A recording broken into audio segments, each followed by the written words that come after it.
আমরা আজকে যে সিদ্ধান্ত গ্রহণ করলাম, আমরা আজকে প্রথম এই মিটিংয়ে একটা সিদ্ধান্ত এরকম ভাবে নেওয়ার জন্য যে একটি আমরা প্রেজেন্টেশন দিলাম, সেই প্রেজেন্টেশনের মাধ্যমে আমরা চাই যে পর্যটন মন্ত্রণালয় এবং সাংস্কৃতিক মন্ত্রণালয়ের মধ্যে একটা এমইউ করা, একটা বাইন্ডস করা, যে বাইন্ডসের মাধ্যমে আমরা দুই মন্ত্রণালয়ের যৌথ কমিটি গঠন করে সাংস্কৃতিক পর্যটনের জন্য একক নীতিমালা একটা যাতে কার্যক্রম গ্রহণ করা হয়, সেই প্রেক্ষিতেই আজকে আমাদের এখানে আসা। আমি ইতিমধ্যেই কয়েকদিন আগেই একটা বিদেশে গিয়েছিলাম, মালয়েশিয়ায়। সেখানে আমাদের ট্যুরিজম অ্যান্ড কালচার মিনিস্টারের সঙ্গে আমরা দ্বিপাক্ষিক বৈঠকও করে এসেছি। তাদের যে স্থাপনাগুলো যেভাবে মেনটেন করে পর্যটন এবং কালচার, এটা নিয়ে যেভাবে তারা কাজ করে, সেই কাজগুলি করার জন্য আমরা একটা প্রাথমিকভাবে সিদ্ধান্ত গ্রহণ করেছি আমাদের মন্ত্রণালয় থেকে, যে আজকে যে প্রেজেন্টেশন দেওয়া হলো, সেই প্রেজেন্টেশনটা আপনারা দেখতে পারেন সাংবাদিক ভাইরা, কিন্তু আমরা এই প্রেজেন্টেশনের মাধ্যমে একটা জিনিস কনফার্ম করতে চাই যে আমাদের পর্যটন মন্ত্রণালয় এবং সাংস্কৃতিক মন্ত্রণালয়ের সমন্বয়ে একটি কমিটি গঠন করে আমরা প্রথমত, যেটা সাংস্কৃতিক সচিব বলেছেন, যে ঢালাইয়ে দৃঢ়তা, নির্মাণে নিশ্চয়তা, প্রিমিয়ার সিমেন্ট, ঢালাইয়ের রাজা। ঐতিহ্যবাহী কিছু স্থাপনা,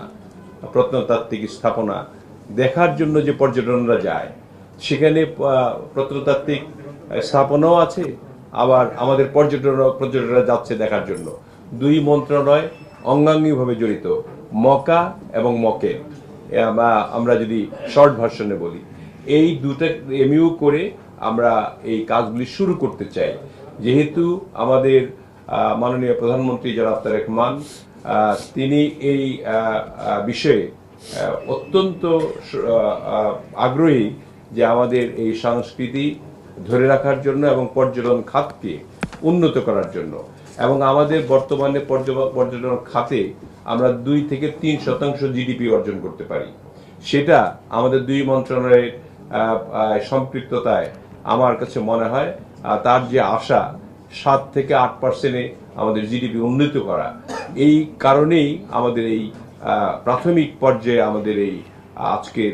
এই সিদ্ধান্তটি নেওয়া, যাতে করে আমরা এটা এমইউ করে একটা সার্কিট আমরা বেছে নিব। প্রথমে যে ঐতিহ্যবাহী যে জমিদার বাড়িগুলি আছে, অথবা যেটা আমাদের সচিব সাহেব বলেছেন যে একেবারে আমাদের কক্সবাজার থেকে ওই মধ্য নিদর্শন ময়নামতি পর্যন্ত আমরা একটা প্রথম পর্যায়ে আমরা একটা বেছে নিব এককভাবে, তারপরে পর্যায়ক্রমে এক এক করে আমরা এই প্রসার ঘটাবো। এবং আমরা মনে করি যে পর্যটন মন্ত্রণালয় এবং সাংস্কৃতিক মন্ত্রণালয় একসঙ্গে কাজ করে, তাহলে মাননীয় প্রধানমন্ত্রী জনাব তারেক রহমানের যে আশা, আমাদের জিডিপি 7 থেকে 8% উন্নীত করা, সেটা সম্ভব হবে। আমি মনে করি যে আজকের এই উদ্যোগটা অত্যন্ত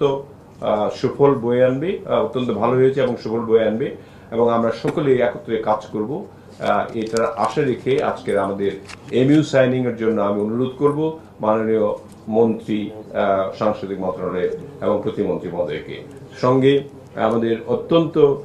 চৌখস উপদেষ্টা রয়েছেন সাংস্কৃতিক মন্ত্রণালয়ের ডক্টর জাহিদুর রহমান, তাকে আপনারা সবাই চেনেন, এবং তারও পরামর্শ এখানে অবশ্যই থাকবে উপদেষ্টা হিসাবে, এবং তার পরামর্শ নিয়ে আমরা মনে হয় ভালো করে আরো কাজ করতে পারবো।